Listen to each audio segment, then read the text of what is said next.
તો અમરેલીમાં કુકા વાવના સંવાદ કાર્યક્રમનો એક વિડીયો વાયરલ થઈ રહ્યો છે, જેમાં પરેશ ધાનાણી સંબોધન કરી રહ્યા છે। તેમણે કહ્યું કે આ લડાઈ નાનામાં નાના કાર્યકરની છે અને વીરજી ઠુમ્મર તરફ જોઈને તેમણે કહ્યું કે તમારે નડવાનું નથી। એક હળવાશભર્યા અંદાજમાં પણ ધાનાણીએ કહ્યું કે જેનેબેન ઠુમ્મર માટે સમર્થન આપ્યું છે અને સાથે તમારે નડવાનું નથી તેવું તેમના પિતા વીરજી ઠુમ્મરને પણ કહ્યું।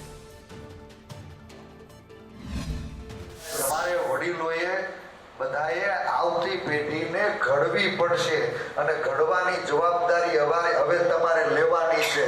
અને જો અમને નહીં ઘડો ને તો એ બધું તમને જ નડવાનું છે। તમને તમારે વડીલોએ બધાએ આવતી પેઢીને ઘડવી પડશે અને ઘડવાની જવાબદારી હવે તમારે લેવાની છે। અને જો અમને નહીં ઘડો ને તો એ બધું તમને જ નડવાનું છે। તમને